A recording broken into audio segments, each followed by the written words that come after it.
What's going on, everybody? My name is Hasia Muhammad, and you are listening to The Actor's Instrument. On the show, I've had all kinds of industry folks on, casting professionals, directors, filmmakers, actors, of course.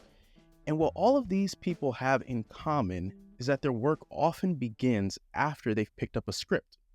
So I figured, let's start there. Let's start with the script. And who better to have on the show than the playwright who I've been working with for the past 2 months, Lydia Diamond. Lydia is an award-winning playwright who has a resume that is too long to read, so what follows are just some highlights. Lydia's plays include the one I'm doing now, Toni Stone, which was originally performed at the Roundabout Theater in New York. She's also written The Gift Horse, Smart People, Broadway Stickfly, Voyeurs de Venus, Harriet Jacobs, The Bluest Eye, The Inside, and Stage Black. Her work has been performed all around the country at the Huntington Theater, American Conservatory Theater, Steppenwolf, The Alliance, Arena, the McCarter, the Guthrie, Playmakers Rep, and truly many, many more. Lydia has garnered many awards and nominations, including the Horton Foote Prize, Joseph Jefferson Award, an LA Critics' Choice Award, and Elliot Norton and Al Delco Award nominations. She was a consulting producer and writer for Showtime's 4th season of The Affair and nominated for a Writers Guild Award for Best Drama Episode. She has also written for NBC, HBO, HBO Max, and Hulu. And it has been truly an immense pleasure to be able to work with Lydia over the past couple of months. So excited to have her on the show. Thank you for joining me, Lydia. Thank you, Hasim. It's nice to be here. Alrighty. With everyone I have on the show, we start at the beginning. How did you come to playwriting? Oh, it's so interesting. I've been so used to doing media for Toni Stone as director. I haven't had many opportunities to talk about this play as a playwright this time around.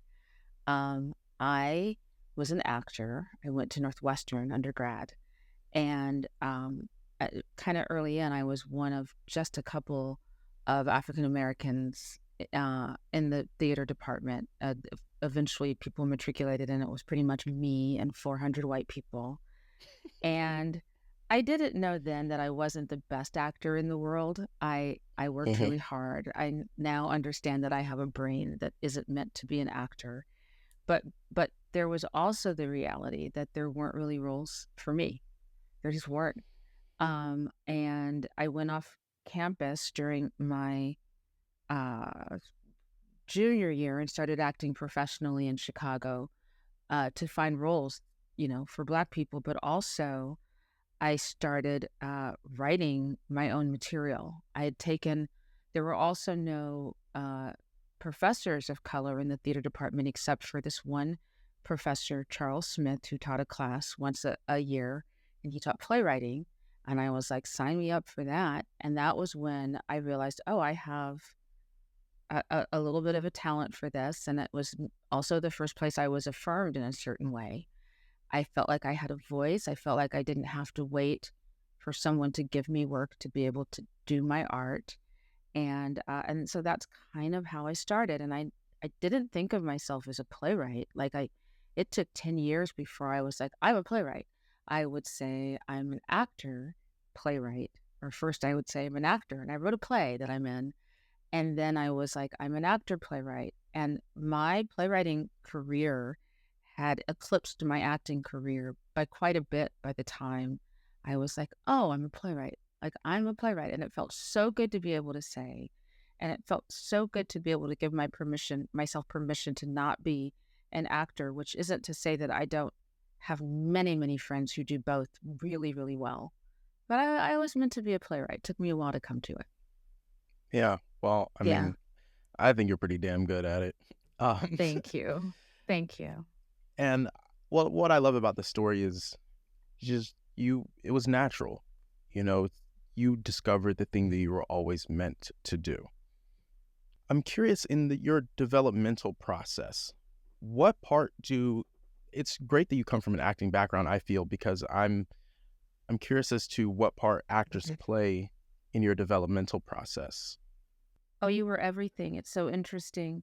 I would say that at least 60% of the heavy lifting of the writing happens, and it doesn't feel heavy at all, but happens when I'm working with actors. So I circle around and I circle around, and it took me a while to understand this is process and not just procrastination. But when people ask, I do say that my writing process is procrastinative.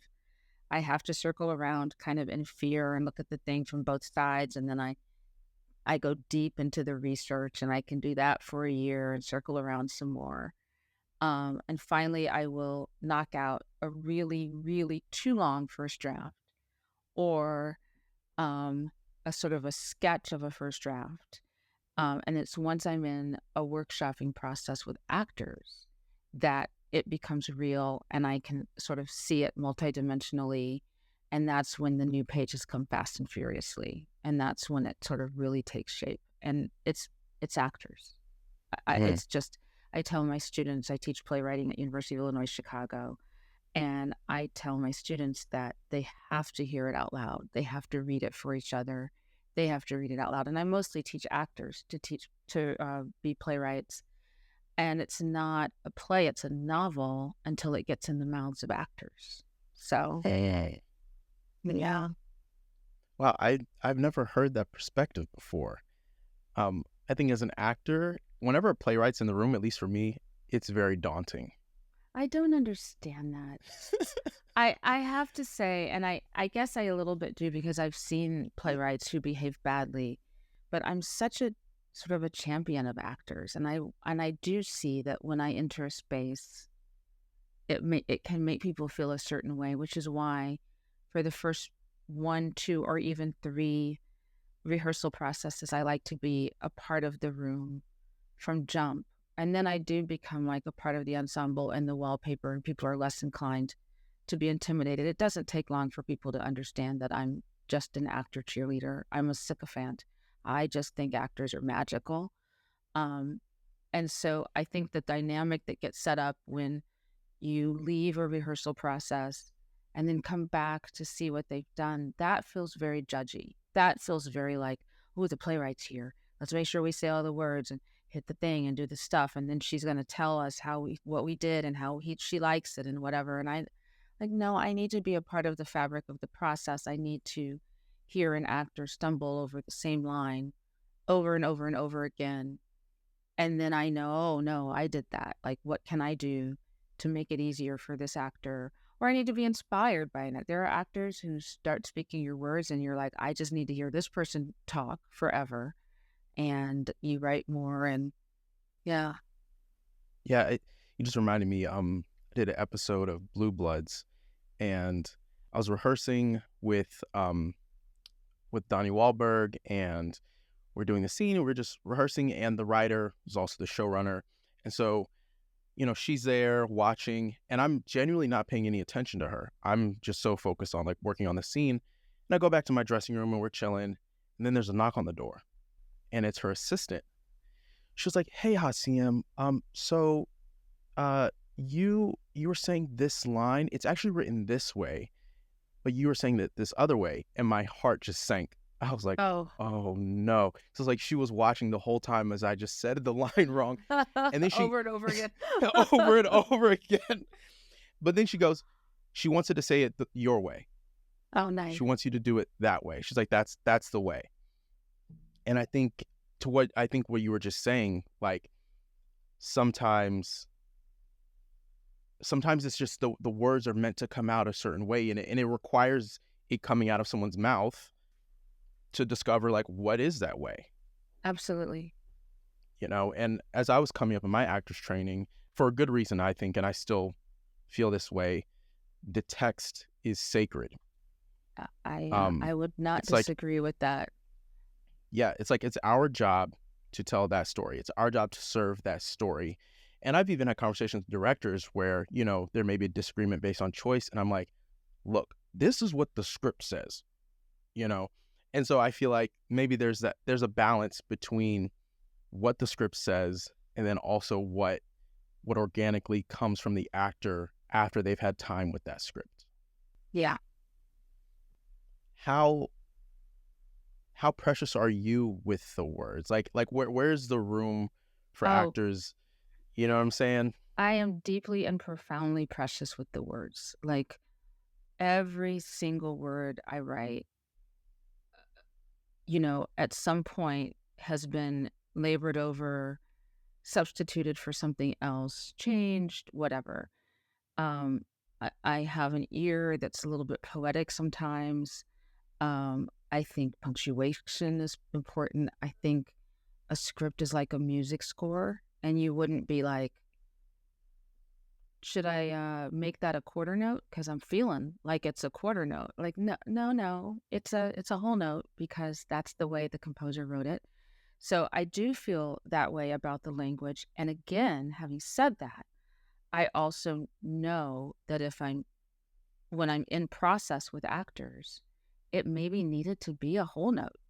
And when I have an actor who I know is honoring the process and the words, but whose ear and the way it's coming out of their mouth is sort of leaning into making it a whole note, I can feel that and hear that and be like, oh yeah, that's a whole note.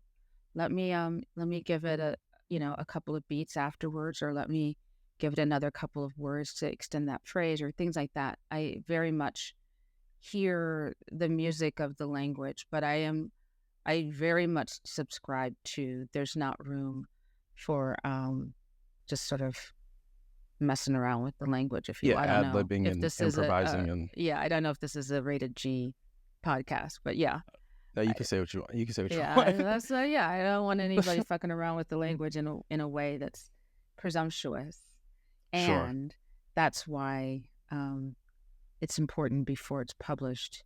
It's interesting, Toni Stone is kind of um back-ended into it in a way that was awkward because of the pandemic. It got published earlier than I would normally publish a play.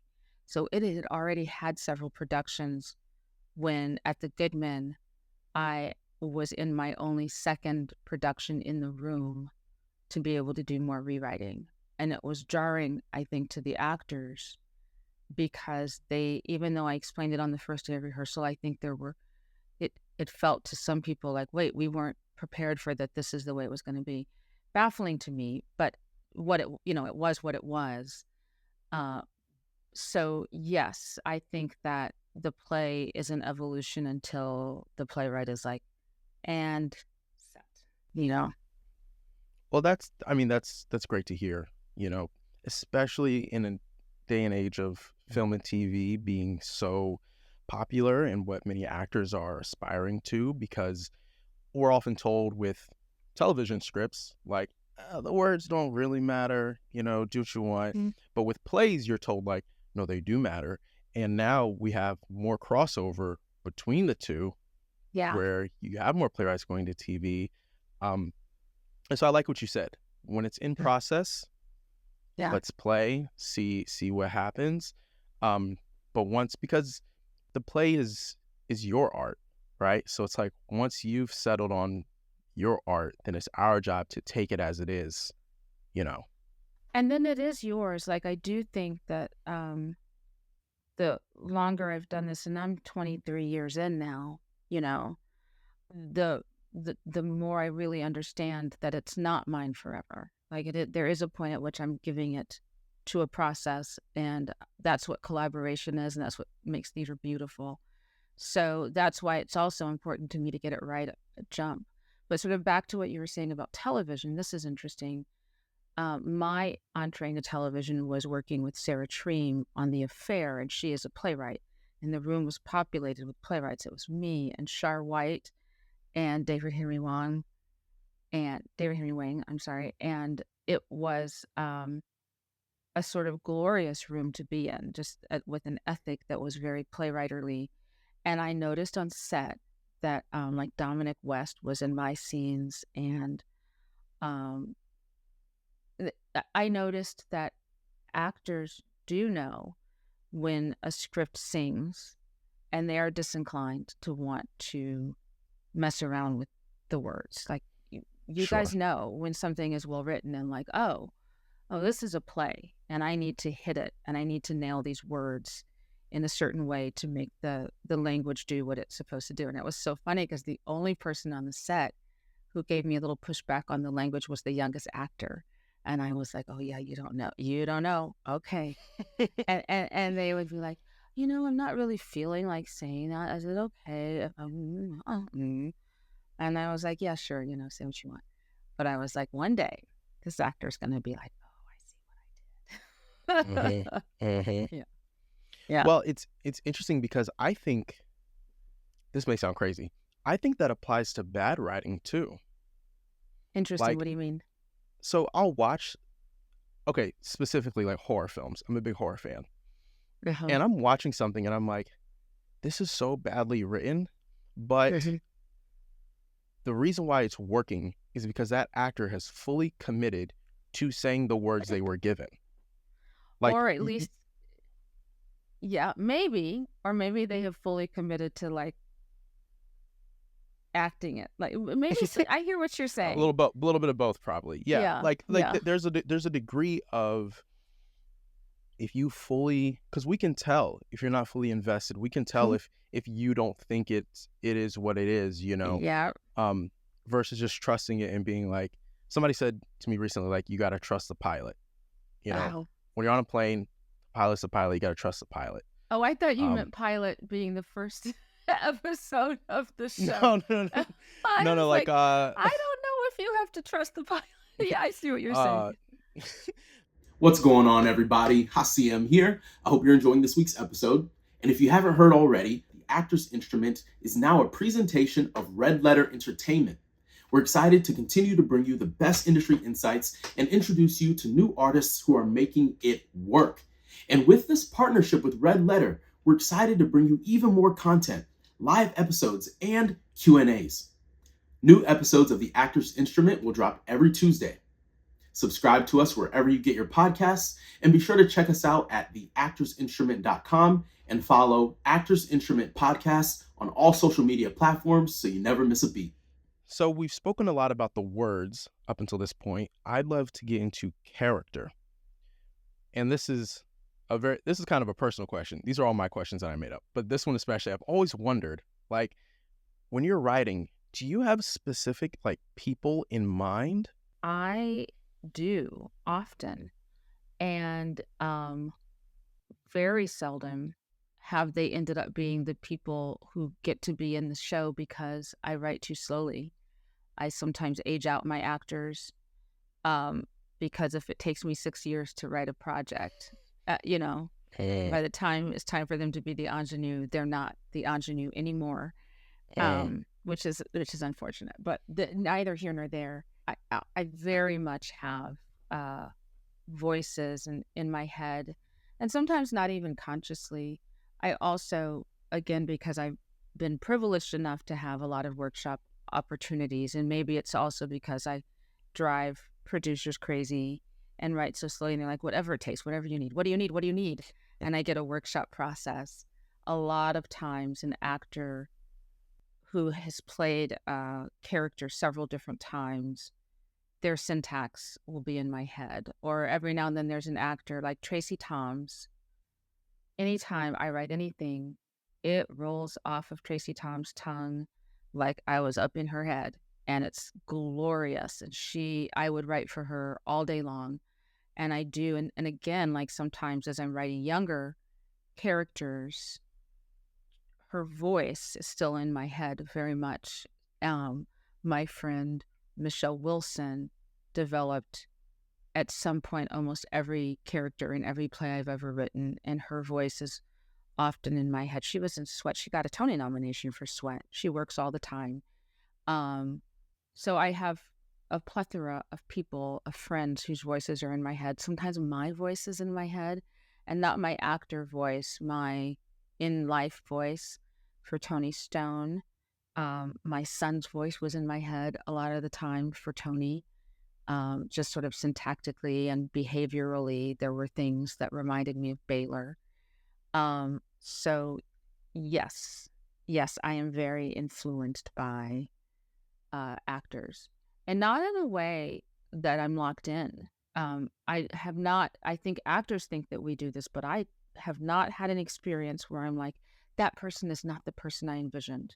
Like very quickly, they become the character, and then it kind of morphs into whatever they brought to the role. And I like that about theater. I wouldn't want a cookie cutter.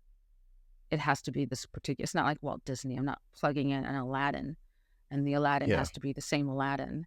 So, Okay, because that was my follow-up thought, when it comes to the casting process, because I know you're very involved in the casting process, um, which makes sense.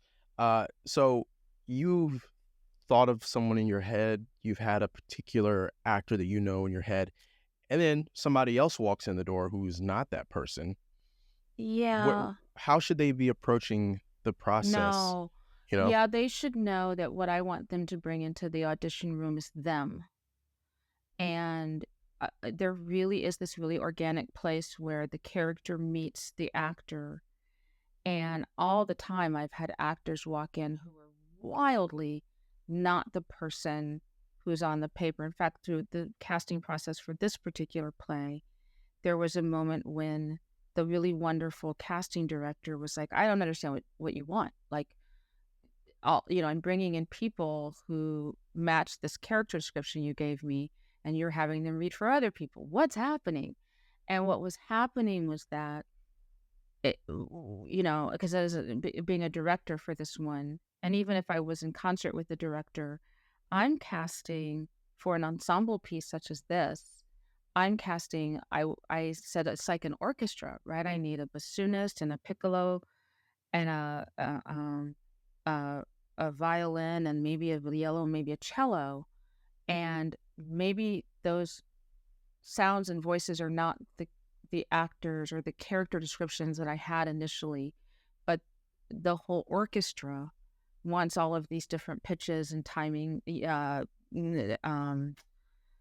pitches and what is the word I'm looking for? Syntaxes, and mostly what I'm casting for an ensemble is a room full of fun, generous, smart, bringing their A game people who are game and without ego and ready to play and ready to go and ready to do their thing. I don't know if that answers your question, but It does. Yeah. I am disinclined to want to see someone who saw someone else do the role and decide that their job is to come in and give me something that looks like that. That's not interesting to me. I would like fully for them to give me something that is wildly not even what I would have thought it might be, because I can see skill and virtuosity, and the rest will evolve in a way that might surprise me in a way that's stunning.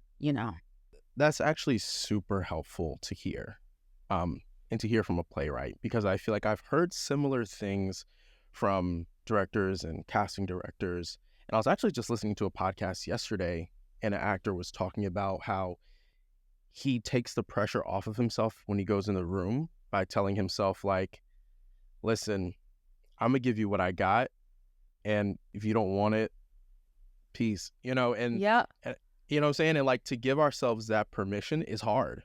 We want to be I don't even know if we want to be right for it. We want, I mean, yes, we want to be right for it. We also, there's a degree of having many skill sets, right? And going into the room and being like, I hope I'm presenting the one that is what That they're you want. looking for. Yeah, Yeah. you know what I'm saying?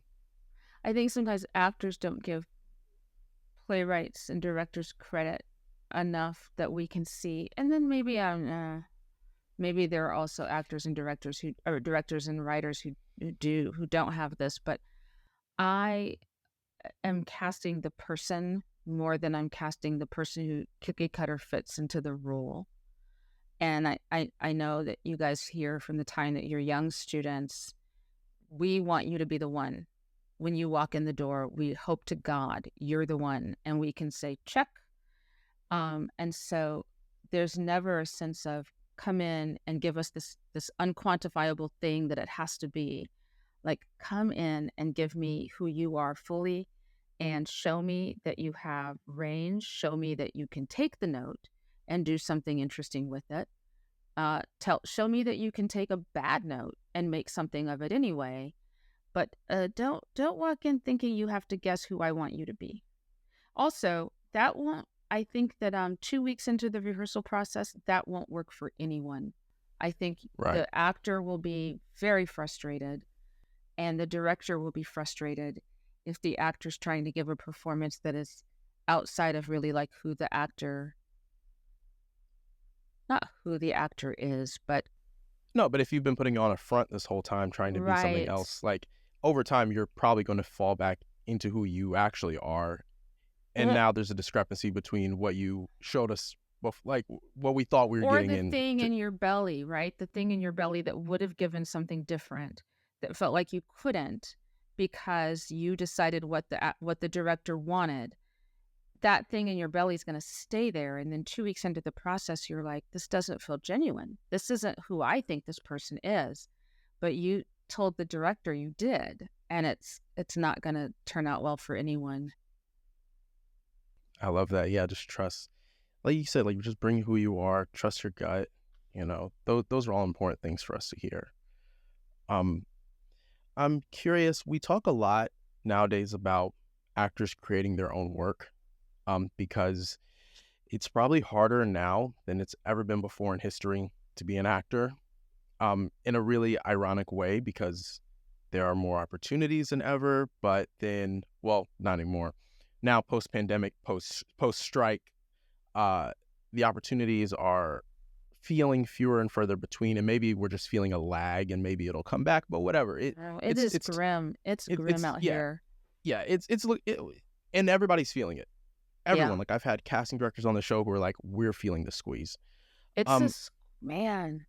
yeah, yeah, it goes without saying that it's tough for literally everyone. I mean, playwrights, the amount of theaters that closed during COVID, the amount of theaters that can't afford to do a Toni Stone because the cast is so large. Like it's affecting everyone, and so we're being encouraged a lot to create our own work, to make it happen for ourselves. As a writer, how would you recommend someone? Because I feel like writing is one of those very, I mean, obviously creative processes, but in the way that like you're starting the story from scratch, right? You are the one who establishes what the story is. If someone wants to sit down and begin writing for the first time, where do you recommend they start? Writing. Like, it sounds simple, but I feel like so often young writers are like, I have all these ideas, all these things in my head, and I don't know where to start, and I don't know how to do it. And then I sit down and I don't know how to write a play. And I'm like, you don't have to write a play. You have to know who your characters are. You have to have a general sense of the story and what's going to happen. But if you know who your characters are, like really know who they are, what makes them tick, where were they born, what's their class, what's their sexuality, what are some of the things they like, if you know your character like you know yourself, or even better, like you maybe know your best friend, someone you have a little distance on and know better than they know them, and then you throw them in rooms with other people that you also know well, other characters, and let them talk and get out of the way, you will look up and have a play. Like, it really is that simple.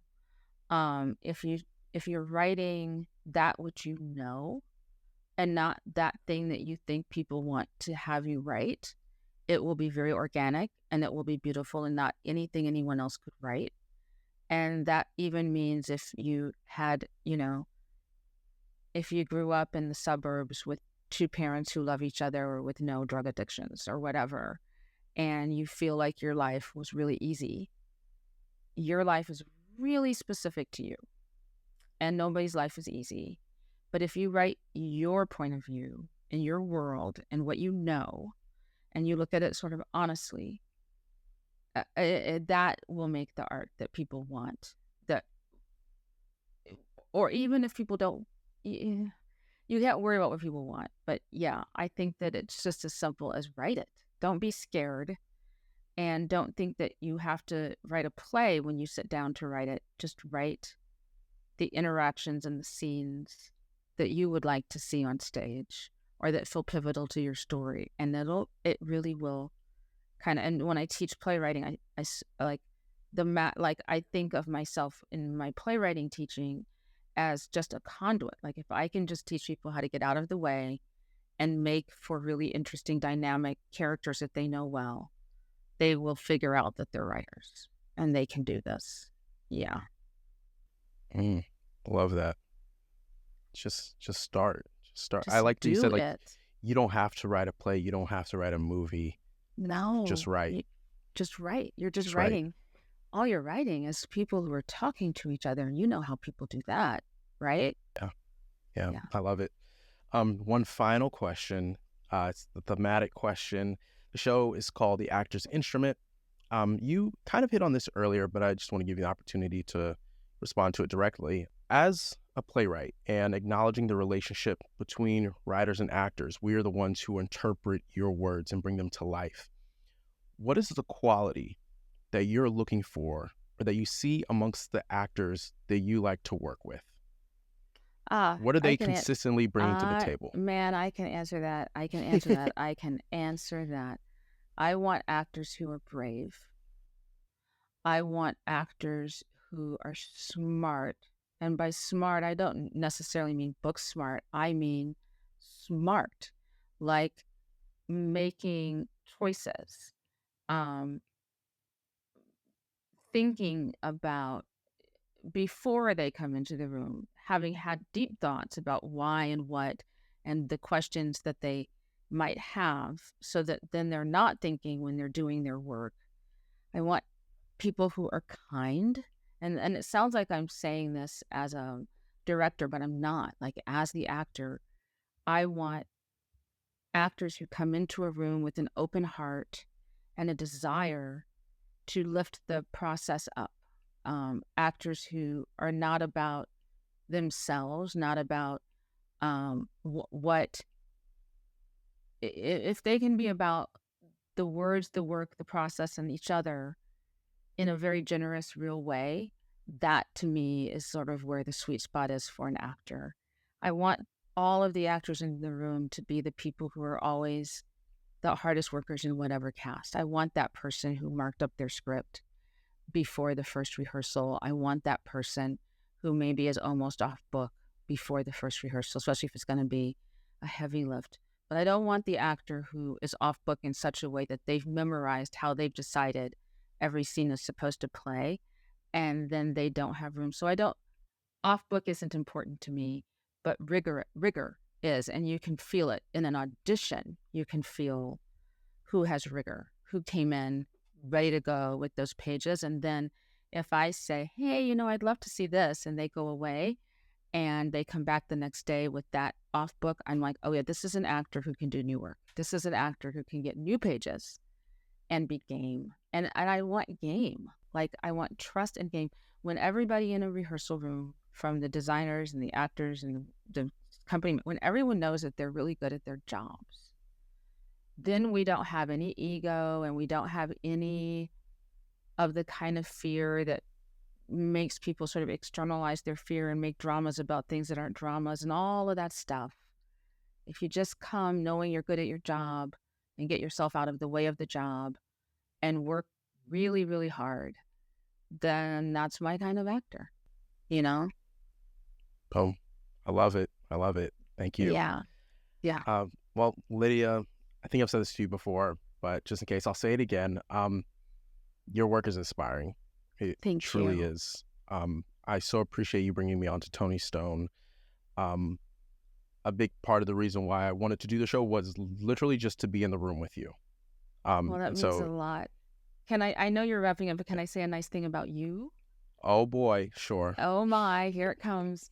No, from the minute you entered the audition space and then what you brought into the rehearsal room itself, one reason it was great that you could juggle and tumble and do all that stuff, and that's great.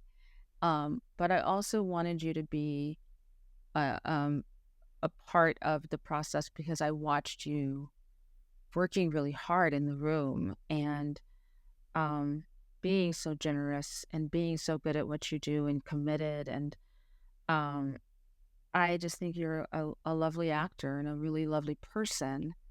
And it was a joy working with you. And I look forward to when we can again. Like, I think you're really wonderful. And when you're famous, and I call you, I hope you'll say yes. Oh man, that means so much, Lydia. I'll always say yes to you. Okay, let's now people have heard it, so I have witnesses. Oh boy, it's on the internet now. It'll be more like you'll have changed your phone number, and your agent will be like, "Oh, I'm sorry, Hasim," or "Yeah, sure, I'll get that message to Hasim," and then they won't, and I'll know it, and so hopefully you'll stay in my life a little bit, please. Oh boy. Well, I mean, I can't tell you. I would absolutely love to continue to work with you. You're not on social media, are you? I am not. Yeah. So if people want to be like, oh, how? Because I'm usually like, oh, how can people keep up with you? But you're not on social media. I do believe you have my phone number and my email. No, I have it. I'm not giving it to the listeners though. I'm talking about the people who are listening. Yeah. They said to buy your plays, I guess. Well, no, I teach at University of Illinois Chicago, and there's an email online. Like, I'm easy to find, and then I have an agent. My agent is at William Morris, Derek Zasky, and I think it's very easy to find people. Just call the last place I worked.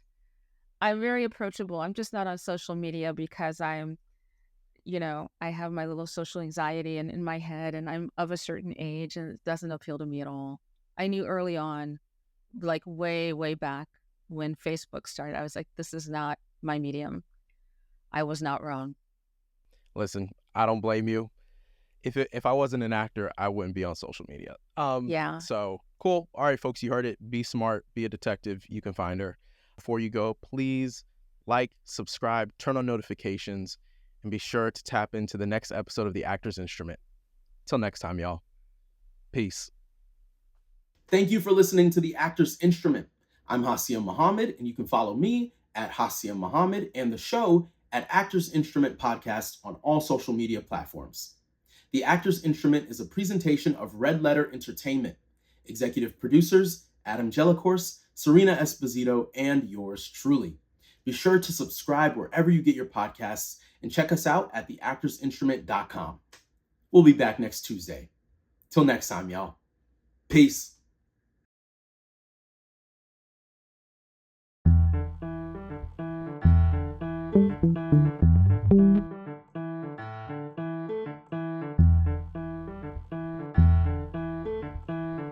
Thank you.